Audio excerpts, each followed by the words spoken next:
esta tercera charla republicana hoy nos encontramos con Ina Robles, activista. Él nos ha recibido en su pueblo natal, en Vizcaya. Egunon, Ina, ¿por qué no te haces una breve presentación de ti? Pues egunon, soy Ina Robles, soy un chico vasco. Siempre he tenido inquietudes sociales sobre el medio ambiente y hace unos 15 años o así, pues aprovechando un poco mi profesión, soy bombero, empecé a participar en acciones de Greenpeace, empecé a ser activista, pues tema de embarcaciones neumáticas, escalada. Siempre eran acciones con un fondo medioambiental o también contra el armamento, contra las guerras. Y bueno, esto fue lo que un poco más me concienciaba, ¿no? Y bueno, pues un día, hace ya unos añitos, en marzo de 2017, tuve un pequeño encontronazo en el puerto de Bilbao con unos contenedores de armas que se iban a mandar a Arabia Saudí. Y bueno, fue algo que por mi trabajo en teoría debería haber hecho, pero chocaba frontalmente contra mis principios. No hubiera podido seguir viviendo como yo vivía si lo hubiera hecho y bueno, decidí no hacerlo. Y aquello tuvo consecuencias, ¿no? Se me abrió un expediente muy duro, estuve defendiéndome durante un año contra este expediente.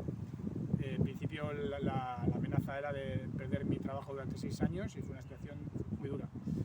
Esto también tuvo otra consecuencia, ¿no? que salió en los medios de comunicación a nivel estatal y bueno, pues tuvo bastante repercusión y me puso un poco en el punto de mira de los medios en este sentido, ¿no? En el tráfico de armas y yo lo he intentado aprovechar todo lo que he podido. Desde entonces he investigado todo lo que he podido sobre esto y he intentado difundir pues la participación del Estado español en el tráfico de armas a países que las usan luego para violar los derechos humanos. Activismo contra las armas, ¿siempre te ha preocupado, como acabas de relatar, un poco toda esta situación tremenda de lo que es el negocio del armamento en el mundo, que mueve miles de millones? Y sobre todo también un negocio que mueve miles de millones y con un fin destructivo para pueblos y para personas. Ahora estamos viendo que en Ucrania vuelve otra vez a reactivarse toda esa industria con un fervor absolutamente patriótico prácticamente. España acaba de anunciar el envío de no sé cuántas toneladas, 500 toneladas creo que de armamento pesado a Ucrania. ¿Crees que este tipo de conflictos o este conflicto en concreto se está aprovechando un poco de toda esta industria del armamento? ¿Han visto ahí un poco su mina de oro? Claro, y sobre todo países como España, ¿no? España es uno de los mayores exportadores de armas a nivel mundial y todas las fábricas y los exportadores de armas necesitan las guerras. Ahí se oye mucho, ¿no? Los países se arman para evitar los conflictos, ¿no? Yo me armo para disuadir a mi vecino de que me ataque, pero eso es mentira. Porque si no hubiera conflictos en el mundo no tendría ningún sentido esa disuasión, ¿no? Tú imagínate que durante 10 años no hay ningún conflicto en el planeta. La gente se empezaría a olvidar de que necesita armarse para defenderse de su vecino. Los países como España, productores de armamento, necesitan que haya conflictos y que la gente tenga miedo, que sean conflictos duros en los que muera mucha gente para que la gente tenga miedo y tenga esa sensación de necesidad de armarse. De hecho, se está utilizando ahora mismo, están diciendo que van a duplicar el presupuesto de defensa de España precisamente por esto, ¿no? por el conflicto de Ucrania. Y al final es la hipocresía, ¿no? de querer acabar con un conflicto mandando armas. O sea, es evidente, no hay absolutamente ninguna duda que el conflicto de Ucrania se va a acabar cuando se sienten a negociar y cuando haya una solución negociada. No hay otra forma, es imposible.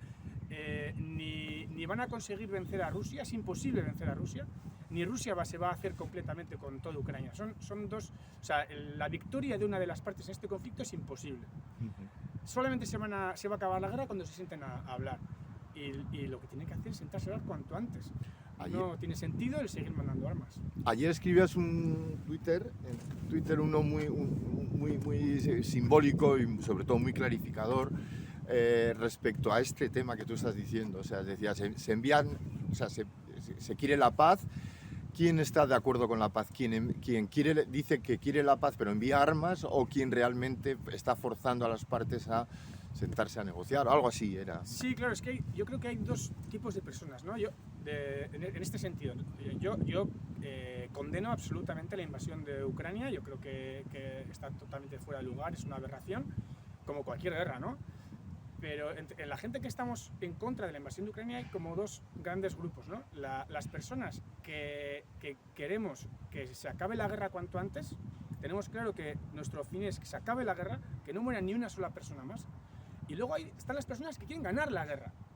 No tienen, su problema no es que se acabe cuanto antes, su problema es cómo acabe la guerra, ¿no?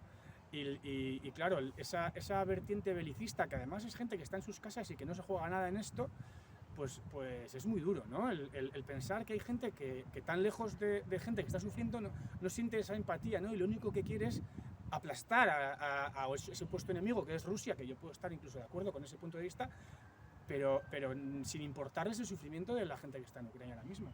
Y ponías la anécdota, digamos, sobre todo que se está difundiendo, que al final quienes piden la paz, quienes exigen la paz, son los que están haciendo, los infantiles en toda esta historia. Claro. Es decir, el adulto, el responsable, es el que quiere la guerra, ¿no? Es que esto lo hemos oído hasta en el Congreso de los Diputados. O sea, hay una parte de la bancada que está diciendo que no se puede mandar armas, que lo que hay que hacer es negociar, y el resto de los diputados les llaman infantiles. Es que es increíble.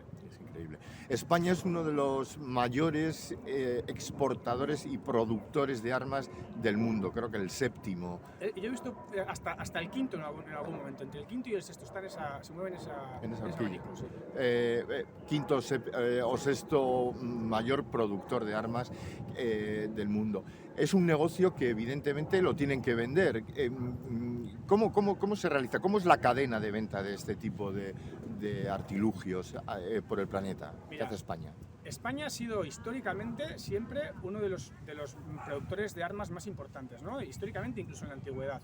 Tuvo una época en la que bajó muchísimo la producción, ya no era tan importante, y a finales de los 90, de la mano de Pedro Morenés, el gobierno de España puso en marcha los planes especiales de armamento, y a raíz de esto empezó a inyectar miles y miles y decenas de miles de millones de dinero público en la industria armamentística española, y esto ha sido lo que ha hecho, ha sido una estrategia de país.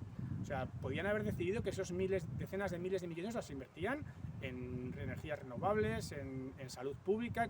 Su apuesta, la apuesta de España como país ha sido por las empresas armamentísticas. Y lo han conseguido. Con esa cantidad ingente de decenas de miles de millones han conseguido que España sea una potencia mundial. Y claro, esto hay que venderlo, ¿no? Y no se es una gran potencia mundial solamente vendiendo a países que supuestamente respetan los derechos humanos. Vendemos armas a quien quiera, pero literalmente. Y nos da exactamente igual qué hacen luego con ellas. De hecho, tenemos la GEMINDU, que es una junta interministerial, que es la que toma la decisión de si manda o no manda una mercancía que puede ser militar o incluso de doble uso a otros países. Y bueno, las decisiones que tomas es increíble, porque nunca encuentra ningún motivo para no mandar armas a otro país. Y da igual el país que sea, nunca encuentra un motivo para no mandar armas a otro país. Siempre se manda.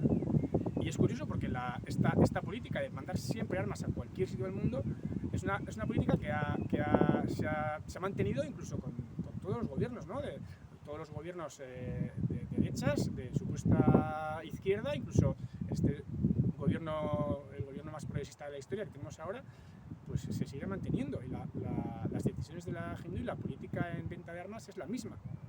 Y a raíz de un poco del tema final de esta entrevista, ¿no? Yo pensaría dentro del gobierno de España, dentro de la jefatura del Estado, dentro de las altas esferas en este país, quién es el que se ha mantenido durante todo este tiempo, ¿no?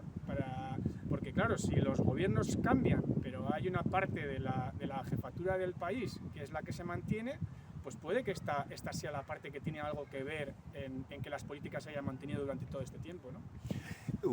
Precisamente, normalmente los negocios que realizan estas empresas se suelen cerrar en los viajes oficiales que diferentes estamentos del Estado, o sea, importante, la jefatura del Estado o el primer ministro del país realiza en sus viajes oficiales. ¿De qué manera median en este tipo de acuerdos y en este tipo de negocios privados, a fin de cuentas, de esta industria española? Sobre todo se tiene que hacer esto cuando la venta es a países que se puede cuestionar su respeto por los derechos humanos, ¿no? Si se va a vender un lote de armas a Francia o Alemania, yo tampoco creo que la mediación de una persona tan importante sea necesaria. Pero si se va a vender armas a un país pues que se puede cuestionar, pues yo creo que luego tiene que haber alguien que cuando en la Hindú se va a tomar la decisión de si esa venta se autoriza o no, pues tiene que haber alguien que tenga el suficiente peso para... Hay que tener en cuenta que hay una ley, hay 3 leyes, ¿no? Una ley a nivel de Naciones Unidas, el Tratado de Comercio de Armas, hay un posicionamiento común del Consejo de Europa también, y hay una ley, la Ley 53/2007, todas dicen lo mismo, que no se puede vender armas a un país si hay alguna sospecha o algún indicio de que se pueden usar para violar derechos humanos. Entonces, hay que tener en cuenta que todas estas ventas de armas se hacen en contra de estas 3 leyes, ¿no? Entonces, tiene que haber alguien que presione para que la Hindú tome estas decisiones en contra de la ley que tiene que cumplir. Y bueno, se ha visto, ¿no?, que esto siempre es a cambio de algo. Durante bastantes años ha sido Defex una compañía estatal que era la que hacía este tipo de mediaciones, y bueno, se ha visto, ¿no?, que había comisiones, se han encontrado comisiones de hasta el 200%. O sea, en un encargo de armas, imaginaros, de 100 millones, pues pagar 300. Y bueno, es muy lucrativo, ¿no? Y al final, pues siempre tiene que haber alguien que tenga el suficiente peso para luego hacer que ese negocio se lleve a cabo, y bueno, pues tiene que viajar y tiene que cerrar los negocios. Ahora, con todas estas, hablando de la corona, hablando de la monarquía, hablando del rey emérito en particular, se ha visto la enorme cantidad, el patrimonio que había ido acumulando a lo largo de los años en cuentas privadas en paraísos fiscales. Gran parte de todo ese patrimonio ha sido conseguido, o lo ha conseguido de forma irregular, en muchos casos como comisionista de determinados acuerdos. ¿Qué vinculación, tú que has estudiado todo este proceso oscuro de la venta de armas, del negocio de las armas, qué vinculación das al monarca, al Borbón, padre, en todo este negocio oscuro de la venta de armas? Bueno, el padre y el hijo, yo creo que hay una continuidad, ¿no? Y bueno, la fortuna, que la fortuna de la Casa Real viene de Oriente Medio, yo creo que es algo que poca gente discute. Que la fortuna es muy, muy, muy increíblemente alta, tampoco, porque ya hubo un artículo, creo que fue del New York Times, que cifraba en unos 2.000 millones de dólares, en 1.800 millones de euros de la época. O sea, que es una de las grandes fortunas a nivel mundial. Tampoco yo creo que se discute. Y mucho menos ahora, ¿no?, que hemos visto que una sola comisión, que es la que se ha estudiado y la que se ha detectado, que es una de muchas, eran 100 millones de dólares, ¿no? Claro, con comisiones de 100 millones de dólares se puede llegar a una cifra de 2.000 millones de dólares de patrimonio. Y sí, que viene de Oriente Medio, yo creo que nadie lo discute. Y lo que sí que podía estar un poco en discusión era si esto venía del tráfico de armas o venía de otros sitios, ¿no? Yo creo que al principio sí venía de otros sitios. Está documentado, ¿no?, una solicitud de un préstamo también a una monarquía de Oriente Medio, de varios millones de dólares de la época. También está documentado aquel famoso dólar por barril de petróleo que ahora dicen que se cortó, ¿no? Pero está admitido que esto durante muchos años ha sido así. Esto le habrá proporcionado muchos beneficios. Y bueno, y luego hay un trabajo de investigación del Diario Público que demuestra que recientemente las comisiones, las últimas, aparte de las que pueda obtener por los trenes de alta velocidad, por el metro de Riad, o por todas estas mediaciones que él hace, pues las más jugosas son las del tráfico de armas, porque es lógico, porque tienen que ser las comisiones más altas, porque son las que más le comprometen a él personalmente a la hora de forzar luego a la Hindú para que se autoricen estas ventas. ¿Tú conoces algún detalle curioso, o por lo menos te llamó mucho, poderosamente la atención, de este mismo gobierno progresista, ¿no? O sea, con Margarita Robles al frente del Ministerio de Defensa, en la que se iban a mandar armas inteligentes a Arabia Saudí con el fin de ser utilizadas en Yemen? Lo negaron y luego rectificaron. ¿Cómo fue ese episodio? Mira, esto fue a mediados de agosto del 2018. Hubo una bomba MK-84 guiada por láser americana que Arabia Saudí atacó con ella a un autobús escolar. Murieron 44 niños que iban en ese autobús. Las imágenes son espeluznantes porque hay un vídeo que graban los niños jugando dentro del autobús minutos antes del ataque. Luego pues se ven todas las mochilas de UNICEF por el suelo. Fue algo que es inimaginable lo que pasó, ¿no? En realidad, desgraciadamente fue una más, ¿no? Porque esto en Arabia Saudí se repite bastante, o sea, en Yemen, perdón. Pero bueno, este caso se llegó a los medios, ¿no? Porque justo eran niños y pues hubo un poco de sensibilidad, ¿no? El gobierno del Partido Socialista acababa de llegar, acababa de apartar al PP, ¿no? Por sus casos de corrupción. Y una de las primeras medidas que tomaron fue salir Margarita Robles en los medios y decir que 400 bombas exactamente iguales de las que había utilizado Arabia Saudí para atacar este autobús eran exactamente iguales, que además no eran bombas que estuviera vendiendo una empresa española, sino que eran bombas del ejército español, eran propiedad del ejército español y el Estado español era el que se las vendía a Arabia Saudí. Pues Margarita Robles salió diciendo que esta venta que no se iba a hacer. Una semana después, o poco más de una semana después, salieron Celaá y Borrell diciendo que sí, que se iban a mandar, que eran armas de destrucción masiva, armas inteligentes que no mataban yemeníes, cuando era exactamente igual que la que pues 3 o 4 semanas antes acababa de asesinar a 44 niños, ¿no?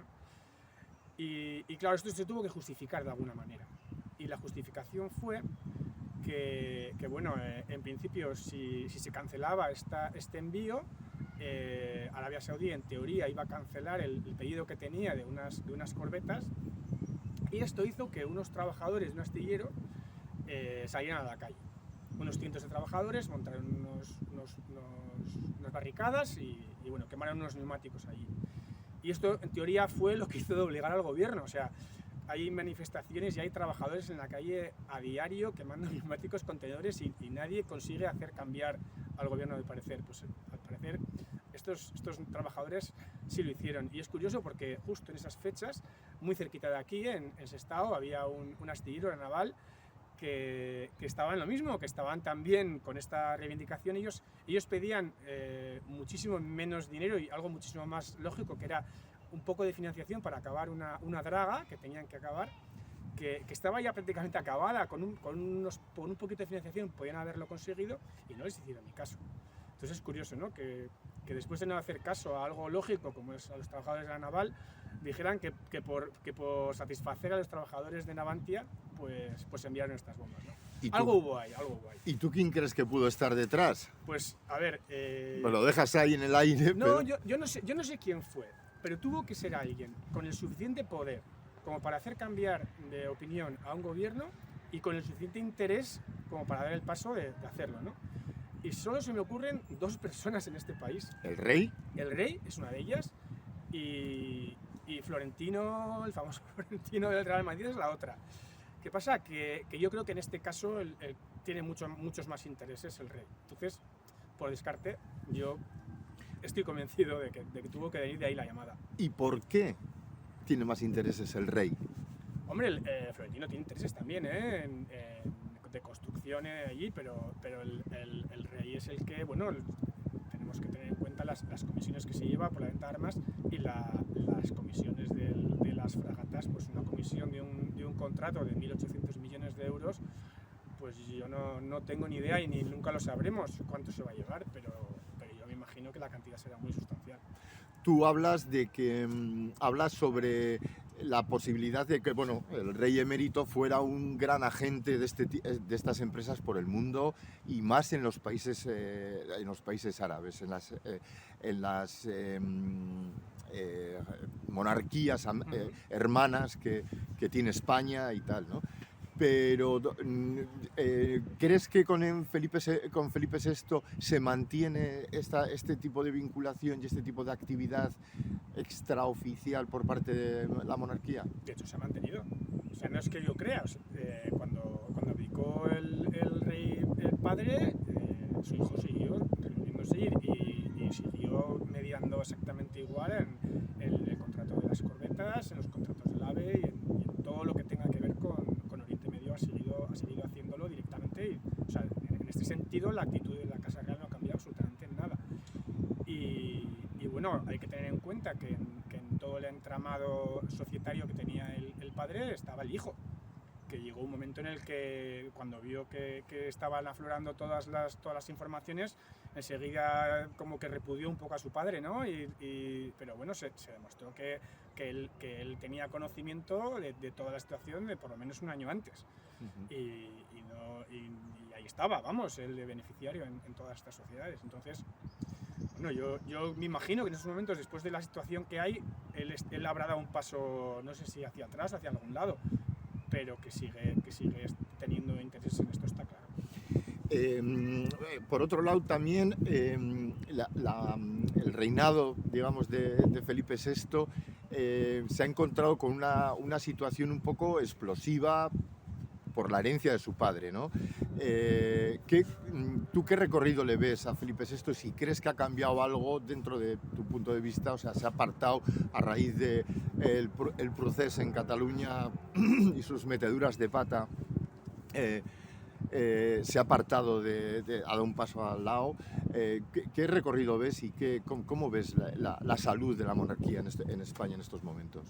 Pues yo le veo mala salud, pero no por todo lo que estamos hablando. Yo creo que este tipo de cosas a la monarquía nunca le ha pasado factura. Yo creo que el grave error que está cometiendo ahora la monarquía es este coqueteo que tiene con la extrema derecha. Porque incluso puede disgustar incluso a parte de la gente que la estaba apoyando durante mucho tiempo.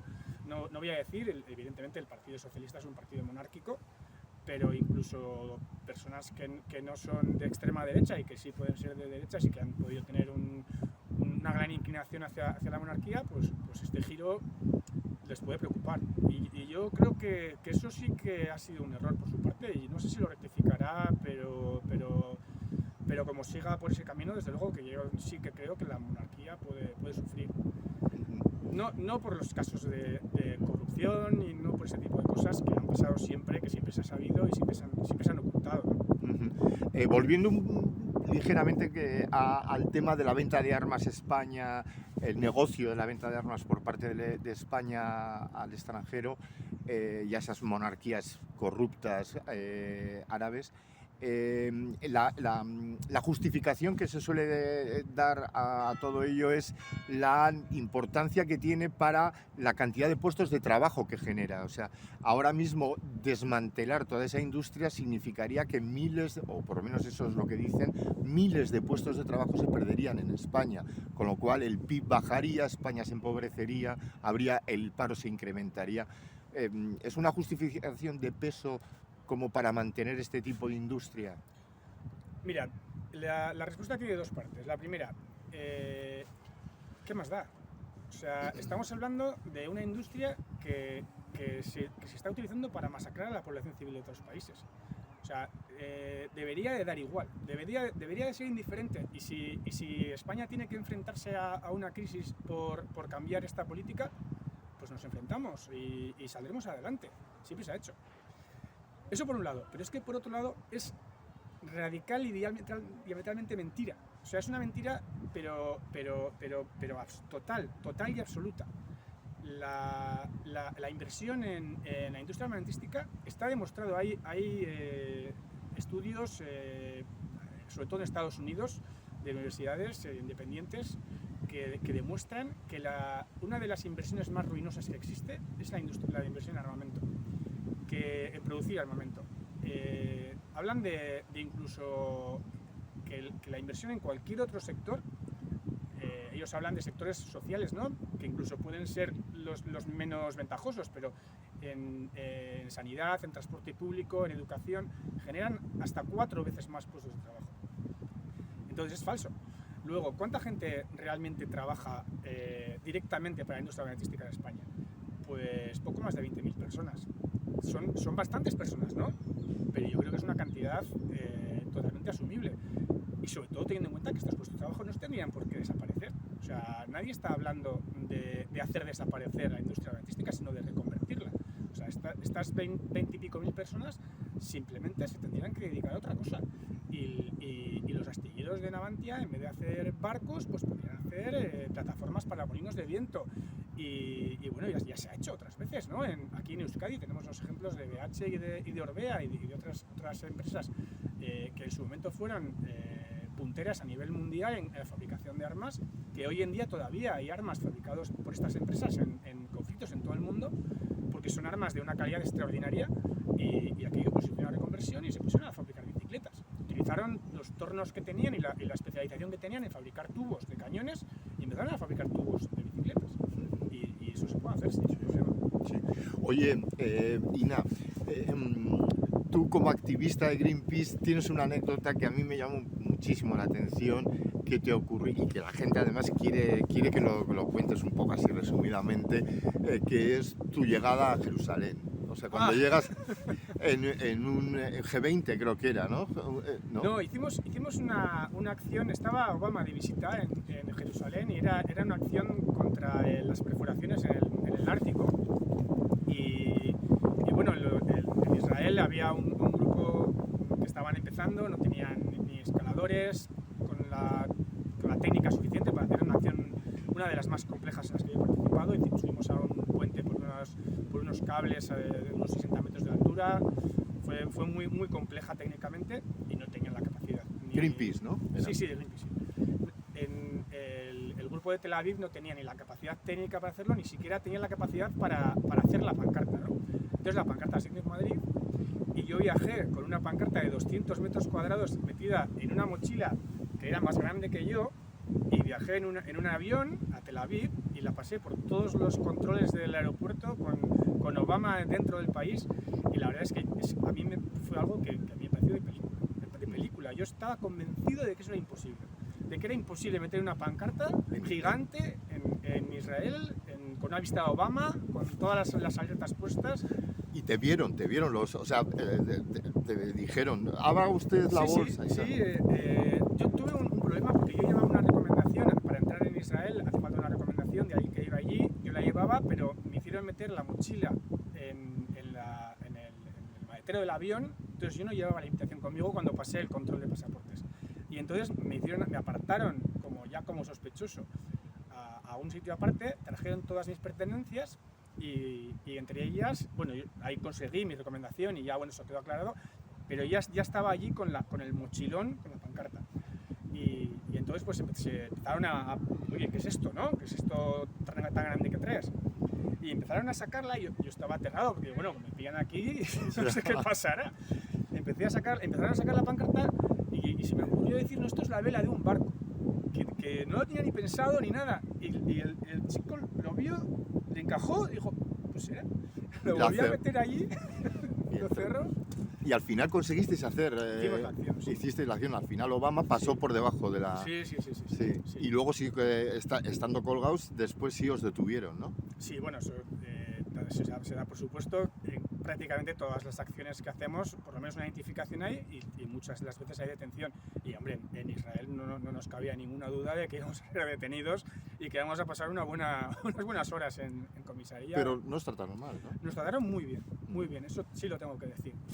La verdad es que el trato de la policía a nosotros, evidentemente la policía de Israel hay gente a la que no trata bien, pero el trato a nosotros fue bueno, incluso no teníamos derecho a comida, por ejemplo, y los policías nos dieron de lo que ellos tenían para comer, y el trato fue excepcional. Ujú.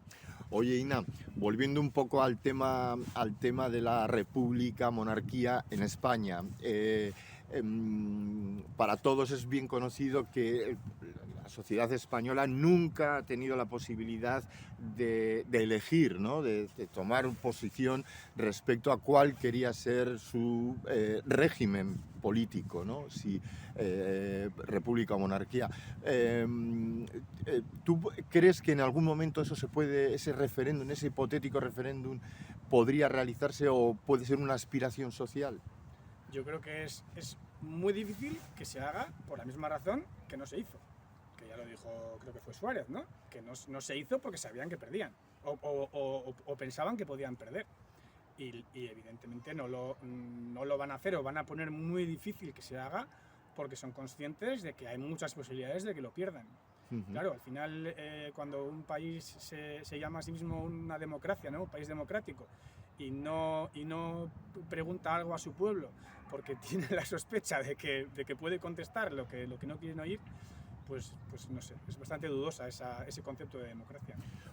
¿Tú crees que tú votarías? ¿Eres republicano? Sí, por supuesto, por supuesto. A ver, yo soy un poco ingenuo, ¿no? Y todavía, cada vez menos, ¿no? Pero todavía creo bastante en la democracia. Y creo que, evidentemente, no creo. Estoy convencido de que el hecho de que una jefatura de un Estado sea hereditaria, pues evidentemente democrático no es. Y no solamente no es democrático, sino que además es perjudicial, ¿no? Porque precisamente esta perpetuación y esta sensación de impunidad hace que la persona que esté en ese sitio, incluso aunque partiendo de la base que fuera una persona honrada y que fue una persona, pero yo creo que eso corrompe a cualquiera. O sea, es que no hay forma de que... Máxime después de ver cómo la justicia en este país archiva todas las causas, investigaciones que tenía con el rey emérito, las archiva y lo deja prácticamente incólume, ¿no? Sí. O sea, a ver, el rey no tiene disculpa porque yo creo que todas sus biografías y todas las personas que le conocen desde el principio saben que era una persona que... Pues mató a su hermano, ¿no? que era una persona que pero eso fue sin querer, Ina. Eso fue sin querer. Sí, fue jugando, tenía 18 años, instrucción militar. Bueno, no lo sé. Vamos a poner ahí entre comillas. Pero lo que sí la gente coincide es que cuando llegó a la jefatura de Estado él tenía bastantes ganas de amasar dinero, ¿no? y de tener una buena posición y bueno, y lo que lo ha conseguido. Pero bueno, eso de su hijo, pues yo no lo sé la verdad. Lo que sí sé es que alguien que ha visto cómo su padre es totalmente impune, ¿no? Y que ha hecho lo que ha querido y nunca ha pasado nada, pues es difícil que eso no te corrompa, ¿no? Y no te haga... Hay quien habla de que los comportamientos irregulares que hemos podido comprobar en los últimos años respecto a familiares de la familia real, Urdangarín, o sea, su hija, no sé qué, sí, tiene que ver porque los referentes que tienen son así. Es evidente cuando Urdangarín, que tampoco le conozco de nada, yo no sé si esa persona era una persona honrada o no antes de casarse con la infanta, pero aunque lo fuera, si tú ves cómo tu suegro está todo el día metiendo la mano donde le da la gana y no pasa nada, pues tú acabas pensando que eso se puede hacer. Y yo creo que es lo que le pasó. Pues sí, Ina Robles, muchísimas gracias por habernos atendido, por habernos recibido en este pueblo tan bonito de Verango, en este parque tan bucólico y tan mágico en el que nos encontramos. Y nada, y que los caminos de la República al final se confluyan en un sistema de justicia y podamos ver la tercera república en este país y sobre todo pues, que los pueblos puedan decidir su destino. Yo creo que sería bueno para todos y para todas. Incluso para la gente que no cree en la República, yo creo que ese plus de democracia yo creo que sería bueno para todos.